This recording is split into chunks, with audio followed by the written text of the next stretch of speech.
The cool breeze of the evening wrapped around me as I walked through the familiar streets of whispering pines, each step feeling more deliberate than the last. The sun dipped below the horizon, casting a warm glow that illuminated the quaint homes and sprawling oaks lining the streets. Shadows danced in lengthening silhouettes, as if they too were aware of the storm brewing silently within me. I could smell the faint hint of grilled burgers wafting from a neighbor's backyard barbecue, the joyous laughter of children echoing in the distance, reminding me of a simpler time when I once felt whole amidst the family gatherings that now felt more like battlegrounds marked with unspoken resentment and bitter silences. I remembered every moment I felt overlooked, every glance my sister received that I craved for myself. "Look at Jessica, isn't she just a treasure?" my mother would say. I could still see the way my father's eyes would glisten with pride whenever her name was mentioned. It gnawed at me how easily they floated on their cloud of admiration without ever once checking in on me, leaving me in the shadows, gazing wistfully as their focus and love spilled endlessly onto my sister. Soon, I reached my modest apartment, its warm, dull yellow lighting offering a sense of familiarity. It reminded me of the pages in a forgotten book, untouched but always nearby. I let myself in, tossing my keys onto the counter. The silence enveloped me as I kicked off my shoes, each thud echoing in the empty space. I sunk into my worn yet cozy old couch, the fabric a gentle embrace against my restless thoughts. I pulled out my phone, staring at the screen as though it were a window into another world. I flicked through a series of messages, each one setting off a painful echo of neglect. "Congratulations on your promotion. We're so proud of you." My parents had sent after my recent work achievement. I initially felt a flicker of warmth, until I noticed how they had no idea what my work even entailed, the message feeling more like an afterthought than genuine pride.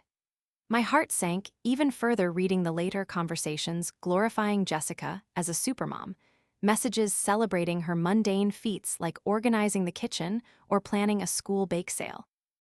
Those seemed to light up like fireworks in their eyes, while all I received was the occasional text asking if I was still alive. A wisp of worry never followed through with interest.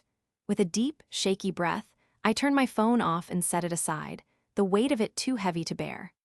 I had spent years trying to figure out how to articulate my hurt, but with every failed attempt, the pain morphed into something darker, something that demanded action. I looked away from the empty silence of my apartment and let my mind slip into the shadows of my past. It was time to gather not just thoughts, but the evidence of my worthlessness in their eyes, their ego-driven praises ringing in my ears, while I swirled down into a spiral of bitterness. That night, I spent hours rummaging through old text messages and family emails.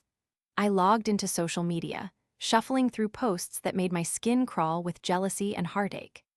The endless pictures of Jessica with her beautiful children, beaming with pride as their laughter filled the frame while I stood on the periphery, observing as if through a glass wall. And there it was, my ammunition, a scrapbook of sadness painted in digital form. Each like they gave to her milestones became a pin in my heart, each congratulatory comment a fresh bruise on my spirit. I reached the point where I had to face my feelings, the pages of my own narrative turning into a task I had avoided for far too long. I filled up my notes app with screenshots of their messages, their hollow praise, even the times they dismissed my efforts as inconsequential. "That's nice, dear," my mother would say as I shared my latest achievements while the spotlight veered quickly back to Jessica. The swirling ink of bitterness coursing through me was relentless. With every tap of my finger against the screen, frustration materialized into an idea. "This isn't just about me being heard," I murmured to myself, my fingers briskly working the keypad. "This is about finally making them see Jessica for what she is, someone they raise on a pedestal while stepping on me beneath their feet." There was a satisfaction in crafting this revenge that sparked a fire I hadn't realized needed rekindling. I needed a plan, a way to present what I gathered to make the truth undeniable. The idea formed like clouds gathering before a storm. My grandfather, his wise gaze could see beyond the obvious. He had been the quiet pillar of our family, always with a calming presence, his laughter bringing warmth into even the most tense family gatherings. If anyone would understand and help expose the unfairness, it would be him. Picking up my phone again, I found his number, a flicker of hope igniting within me. The thought of revealing my evidence to him was daunting, yet exhilarating. Would he finally see me? Would he care? My thumb hovered over the contact, heart racing, feeling both nervous and empowered. I typed out a message that poured forth my emotions with unrestrained urgency. "Grandpa, can we talk? I need help." "Can I come over tomorrow?" My heart pounded as I pressed send, the uncertainty now left to hang in the air like a tension-filled balloon, tethered above my head, waiting to burst. As I waited for a response, I felt a mix of anxiety and hope. Later that evening, his reply came through. "Of course, dear, I will be home all day. Come anytime." That solidified my resolve. This was it. I was ready to confront the very fabric of my family's dynamics, a tangled web woven from neglect and blind admiration that I had suffered beneath for far too long. I could almost visualize the confrontation unfolding in my mind, all my bottled-up feelings hitting my family like a gale-force wind, threatening to uproot their comfortable reality. The clock on the wall chimed softly, each strike making me more conscious of time passing and the approaching showdown. The night enveloped the sky, deepening my thoughts while I paced the room. The walls felt like they were closing in as I imagined the potential reactions awaiting me. Would my parents deny my feelings again? Would Jessica smirk with delusional confidence, dismissing everything I laid before them? I wanted them to see the shattered pieces of my life, the layers of hurt that built up over years, the vibrations of my whispers echoing against their casual acceptance of my invisibility. For too long, I had silenced myself in order to leave space for my sister's light, but now that light had turned into an inferno of resentment. As I prepared for the confrontation, a determination settled within me, an eye of the storm forming past the chaos. I lined up my evidence like a soldier preparing for battle, each aspect of my plan curating my unyielding hurt into a force that demanded recognition. Tomorrow, it would all come to a head, and I prayed for clarity and strength. As my eyelids grew heavy, I lay back on the couch, visions of my childhood swirling in my mind. The laughter, the accolades, and the shadows blurred together, but in my heart, a single refrain pulsed violently. The world would finally understand who I was. I may have been just a flickering candle in a room full of stars, but I was ready to ignite a fire of my own the day of the dinner arrived, the air thick with anticipation and anxiety swirling within me like a potent storm, dark and formless, ready to unleash its fury. I took a moment to breathe before slipping into my role as the dutiful daughter, the good hostess. I set the table with meticulous care, each cutlery placement precise and deliberate, the forks and knives aligned like soldiers ready for battle. This was important. This symbolized the contrived normalcy we all embraced. I arranged the napkins in neat folds, twirling them into elegant shapes that would whisper sophistication, even as my heart thundered beneath my ribs. When my parents arrived, they wore smiles that seemed painted on, laughter spilling from their lips like an old, worn record. The perfect family facade, shiny and unblemished, their eyes sparkled as they stepped into my home, a place I had tried to turn into a sanctuary. My father greeted me with an enthusiastic embrace, his scent a blend of aftershave and something nostalgic that made me feel like a little girl again. My mother followed, her hair perfectly coiffed, creating a halo around her familiar, yet worn face. In this moment, they looked every bit the model parents, cloaked in an illusion that felt both comforting and suffocating.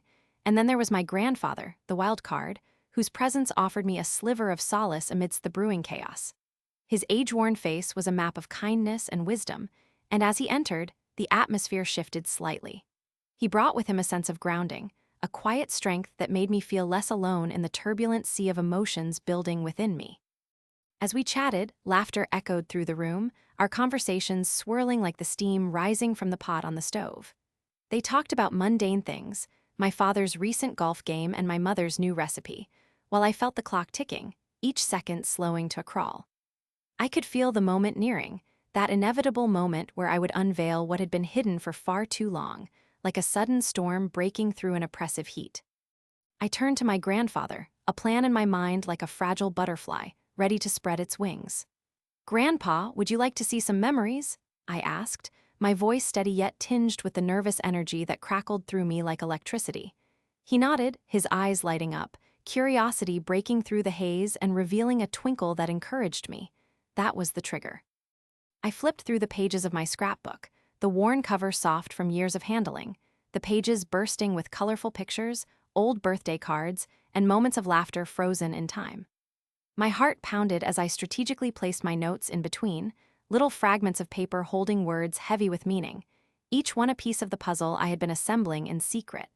Initially, my parents seemed oblivious, dutifully chuckling over recollections of family vacations and birthday parties.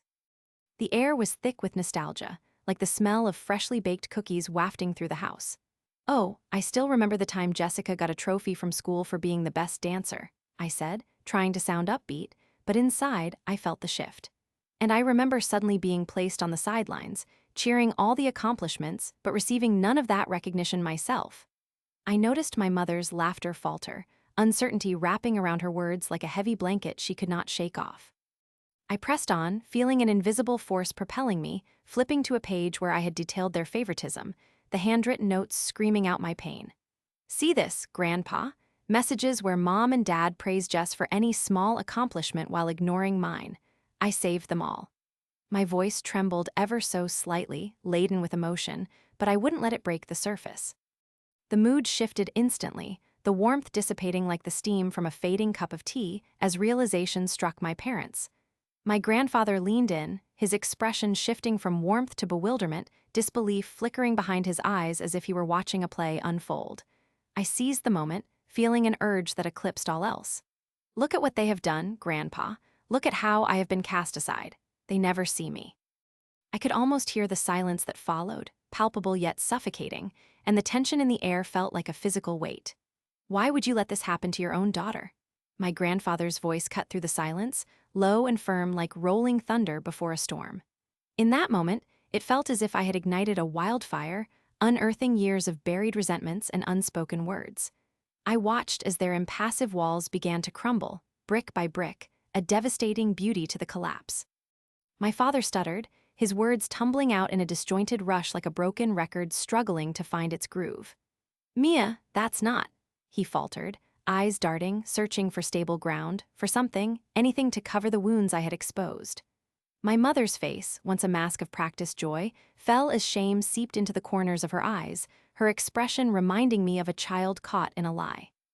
For the first time, I had their undivided attention, and the unrelenting tide of emotions I had been carrying unleashed itself like a dam breaking. I laid everything bare, every pang of neglect, each sting of pain, the unbridled urge to scream out for recognition. It felt like each word was a step closer to liberation, the truths I had buried rising like waves crashing against a shore eroded by time. "Why have you done this to me?" "I am not invisible, nor will I remain silent," I proclaimed, voice steady but trembling with suppressed tears, the welling inside me threatening to spill. "This is not just my weight to bear, but our family's burden together." My grandfather nodded, his demeanor shifting from confusion to understanding as he took in the weight of my words. My parents shifted uncomfortably, exchanging glances filled with unspoken dialogue, their guilt hanging heavy in the air like a storm cloud darkening the space around us.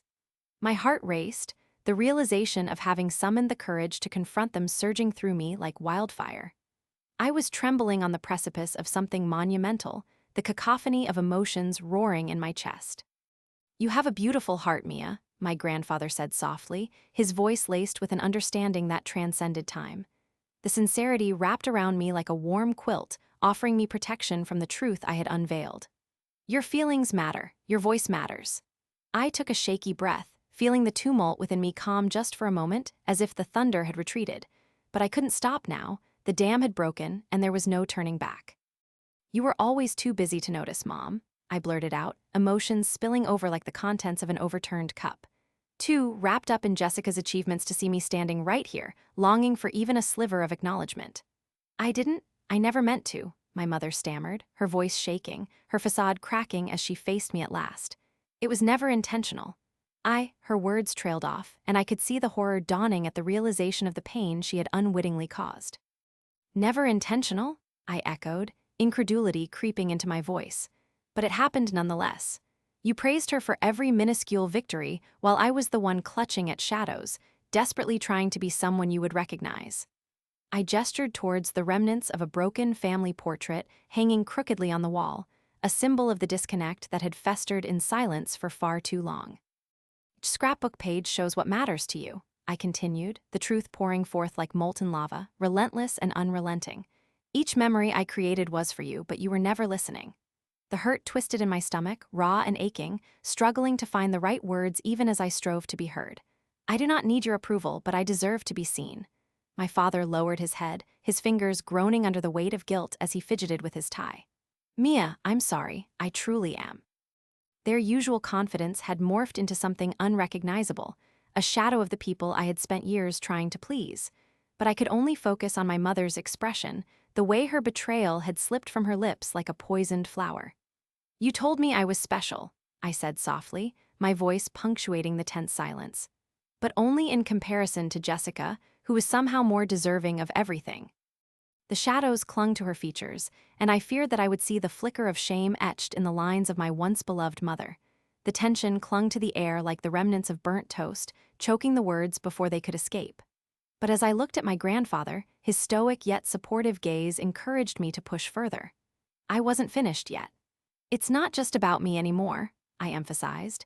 The urge to unleash everything I had bottled up surged again. It's about recognizing the damage done, not just to me, but to our entire family. It's about breaking this cycle before it consumes us. My grandfather glanced at my parents, searching their faces for recognition. You have caused her pain, unintended or not, he said, his tone stern. You must listen to her. It is time to acknowledge the fractures within your family, not just ignore them behind a veil of laughter. Their eyes darted between each other and me, the realization washing over them in waves as the atmosphere shifted yet again, this time melding from discomfort to something that felt raw yet illuminating. I could feel the air thickening, promising upheaval like the calm before the storm. You must understand the weight of your actions. My voice softened, the barrage of words finally shifting to a plea. If you truly care, let's fix this. The silence that enveloped us was pregnant with potential, teetering on the edge of transformation. Finally, my mother took a shuddering breath, the resolve sharpening in her eyes as if she were breaking through the surface of water after a long plunge. Mia, she began, her voice dipped in sincerity, I never wanted you to feel this way. You're not invisible to me, I promise. Each word held a measure of regret, and I clung to her gaze, wanting to believe in this moment of healing. The air inside crackled with unsaid apologies and unyielding resolve, storm clouds still, but the promise of rain. It may not erase the past, but could it help us find a way to look forward? I sat there staring at my parents, their shoulders hunched, faces pale, and a veil of discomfort cloaking the atmosphere like a shadow that refused to lift. Reality felt sharper, more vivid, as if the colors of the room, soft yellows and muted greens, had transformed into bright neon lights, painfully highlighting the divide that had grown within our family over the years. My grandfather's eyes were fixed on my parents, piercing through their defenses, and I could almost see the thoughts swirling in his mind, weighing the truth against the facade they had kept up for so long. I breathed deeply, trying to keep my voice steady as the tumult of emotions crashed inside me like waves against a rocky shore. We need to talk, I declared, not just to announce the beginning of a discussion, but as a desperate attempt to seize control of the narrative that had been written over my life by others. For years, I have felt like a ghost in my own life, hovering amidst the living, craving someone to see me, to acknowledge my existence.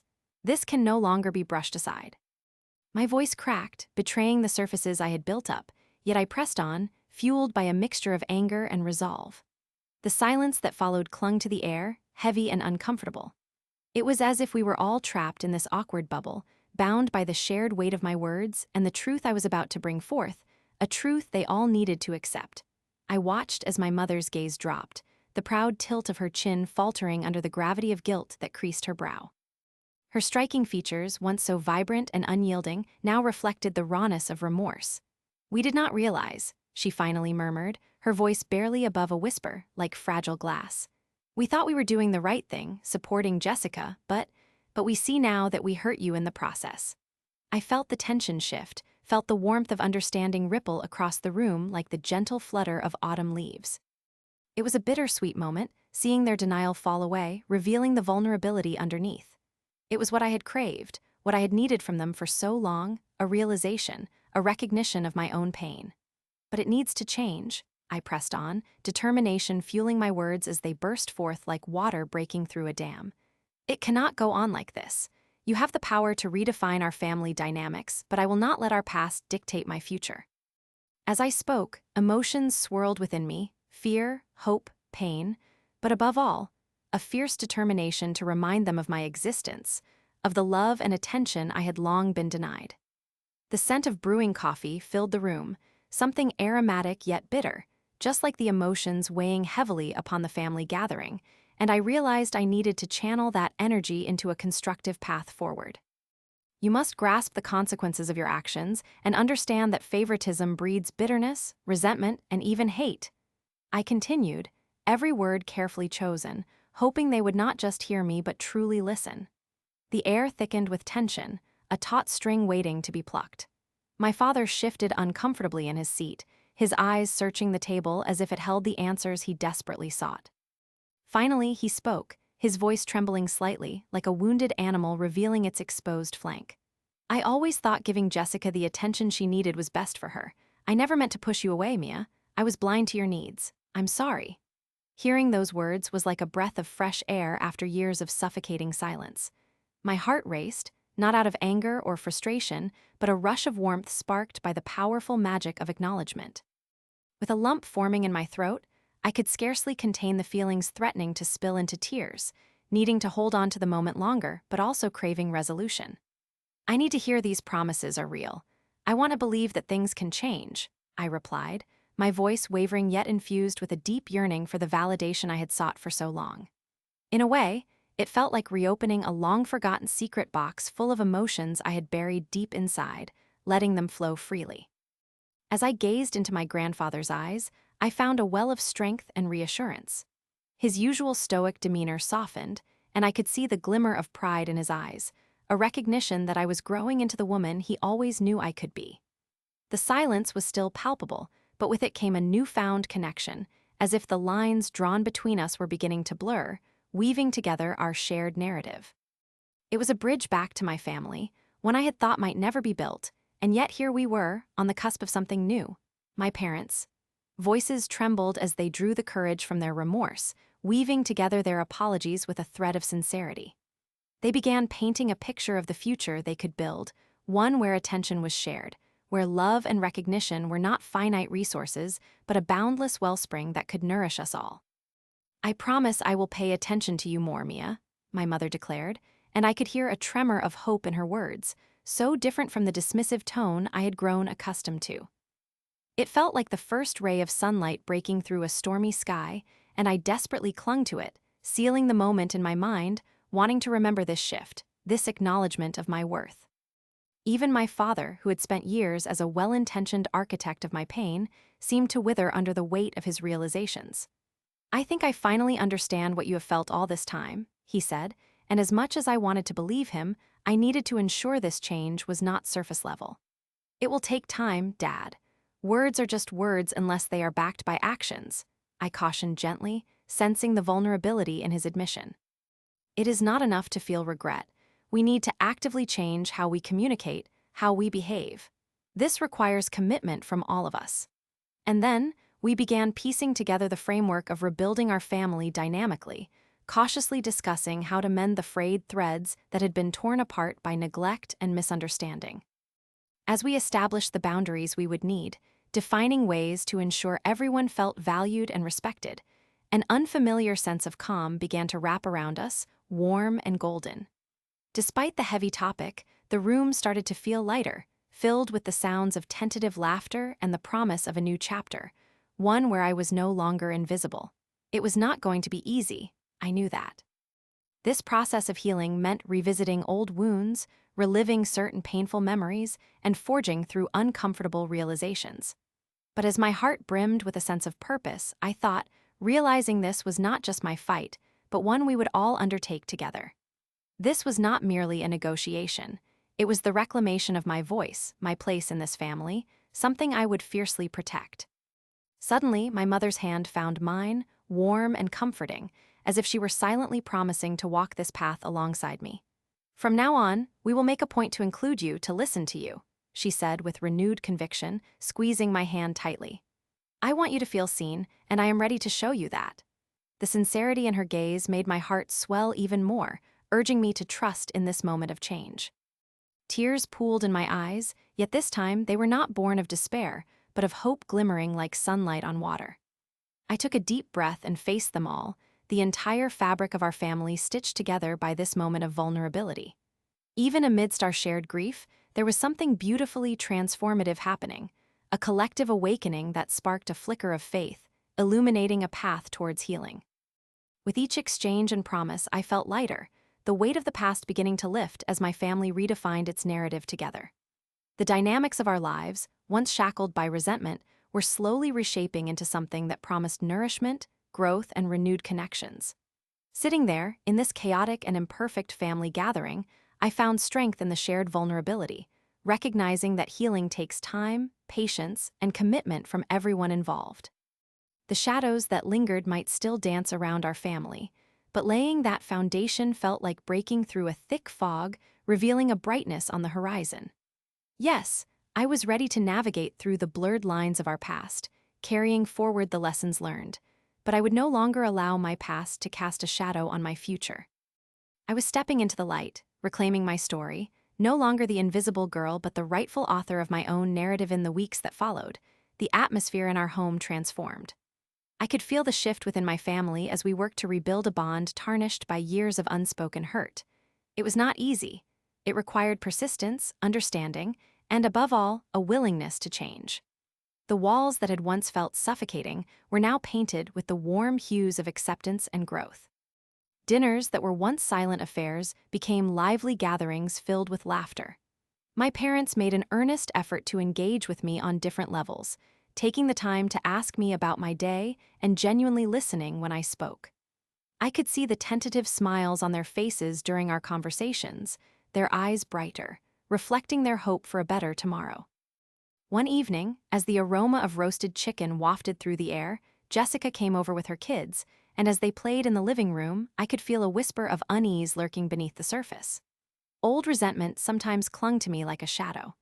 I could hear the delightful noise of her children giggling, the high-pitched laughter mixing with the sounds of toys clattering against each other, yet it scratched at an old wound. But I remained resolute. I would not allow it to take over. I took a deep breath, centered myself, and welcomed the chaos they brought into our home. The truth was that chaos was a stark reminder of the family dynamic I had always yearned for. A small body suddenly barreled into me, knocking the wind out of my lungs. "Aunt Mia," the little girl shouted, her face beaming with innocent joy. "Look what I can do." She held up a hand-drawn picture, a parade of stick figures, all grinning widely. I could feel a swell of warmth in my chest as I admired her work. "That's beautiful. Who are those people?" I asked, pointing at the characters she had drawn. "That's me, Mama, and you," she exclaimed, her excitement contagious. I chuckled, swallowing the unease that threatened to resurface. "I love it, but where's Uncle Ben?" I inquired, looking around for my brother-in-law, who I could already hear making his way to the kitchen, wrestling with a bowl of pasta. "Right here," he announced as he walked in, gripping the bowl like it had the secrets of the universe inside. "I have successfully conquered the spaghetti," he declared with a proud grin, and Jessica rolled her eyes playfully. "Let him fool you, I'm the one who made the meatballs," she countered, a flicker of amusement in her eyes. My heart swelled watching this interaction, reminded that family didn't just happen. It was created through little acts of love and togetherness, things I hadn't appreciated until that very moment. I shook my head gently, suppressing a smile, and allowed myself to embrace the happiness filling our shared space. As we settled into dinner, the atmosphere felt charged, a mosaic of laughter and heartfelt conversations. Distraction had become a shield against deeper feelings, but it only pushed us toward better connection as I realized we were no longer competing, but rather supporting one another. "You know," I started, "it is nice to have everyone here again. It feels like we are finally becoming a family." Jessica nodded, her mouth half full of food. "I agree. It's taken some time, but I'm glad we're getting there, Mia." Her words were a soft glow, illuminating the darkness I had been harboring within. As I watched her, I felt a surprising sense of peace wash over me. It was astonishing how those initial pangs of resentment ebbed away, especially as I witnessed her navigating the trials of parenting. "You are doing a great job, honestly," I told her. "The kids adore you. It's nice to see." "Oh, please," she chuckled, shaking her head. "I am faking it half the time. There are days I think I can't even keep my own shoes on," she said, and all of us burst into laughter. Our collective merriment seemed to echo off the walls, filling spaces once taken over by awkward silence and unspoken competition. there was a moment of genuine camaraderie as I glanced around the table. My parents were engaged in a lighthearted debate over whether pineapple belonged on pizza. My grandfather chimed in with an exaggerated accent. "If you could choose, would you say yes to pineapple or suffer a culinary disaster?" His over-the-top theatrics drew loud laughter from everyone. My mother shook her head. "Grandpa, I think there are much more important matters at hand." She rolled her eyes dramatically, which only further fueled the banter. It was during this light-hearted exchange that my grandfather, ever the direct one, threw an impromptu question my way. "Mia, looking back, how do you feel about everything that happened?" The question caught me off guard, silence enveloping the room almost instantly as everyone turned to look at me, their eyes filled with curiosity and warmth. I took a deep breath, my heart swelling with clarity, the faded emotions of my past dancing to the surface. "It was hard feeling pushed to the background while my sister took the limelight," I answered honestly, my fingers nervously tracing the edge of the tablecloth. "But now, despite all that drama, I see it all so differently. That darkness taught me that I deserve to stand tall, and I am loving the strength I have found within myself." A wave of murmurs spread around the table, acknowledging my words. I could feel the solidarity within the room, and my voice trembled slightly with the weight of my truth. "I have learned that I can forge my own path," I continued, "and regardless of the shadows that lingered, I've discovered that anger can be a powerful teacher." "I think that's true," my mother said softly, her face reflecting both admiration and sorrow. "We didn't always see you, Mia. I am so sorry for everything." The sincerity in her tone hung in the air, binding us together. Jessica looked over at me, her eyes glistening with unshed tears, and I knew this was a moment of awakening for both of us. "I'm so proud of you for standing up for yourself," she whispered, a tremor of emotion cracking her voice. "You always deserved our love, your place in this family." I exhaled deeply, feeling as though I was finally breaking the surface after being submerged for so long. It took time, and I appreciate everyone who put in the effort. I looked at each person at the table, my heart pooling with gratitude. We've all been through our battles, but this is our chance to grow together. With that, the conversation shifted. We shared stories from our past, laughter swelling as we recounted embarrassing moments and treasured memories. The connection around that table grew richer, deeper. Old baggage began to lift, even if it was just a little at first. My grandfather, with his clever wit, managed to turn the tide toward humor, recounting tales from his own youth filled with mischief and laughter. I remember the first time I tried to cook. "I nearly burned down the kitchen," he admitted, winking at me, and I could see the glimmers of mischievousness hidden behind his age. "Your grandmother had to step in and save the day." His story sent ripples of laughter across the table, and for a moment, I didn't feel bound by the weight of the past. The evening went on, and soon we found ourselves gathered in the living room, where Jessica's children bounced on the couch, still bubbling with energy. My father, always the playful one, joined in their game, making faces and encouraging their wild leaps. In those moments, I understood that there was no victory in revenge, only in the healing of our hearts. The bond we were building felt like a tapestry, woven from all our shared laughter, trust, and understanding. I had taken the reins of my story back and had sparked a movement for empathy and respect within our family. The scope of our laughter illuminated the corners of my heart, filling it with the vibrant colors of love. As the evening drew to a close, I glanced around at the people gathered, each face lit with joy. My heart had morphed from a clenched fist into an open palm, full of hope for the future. I felt radiant, no longer lost in the shadows of Jessica's sister, but glowing as Mia, the blooming individual. In that moment, I realized the true reward was not just the resolution itself, but the understanding that our journey as a family was evolving. Life was beautiful, full of colors and laughs, and I intended to bask in it. This time, no longer as an invisible girl, but as the proud woman I had become, thriving in a bond reborn from adversity. The sweet taste of revenge, cemented not in a plan against Jessica, but in the fabric of love we were slowly weaving together.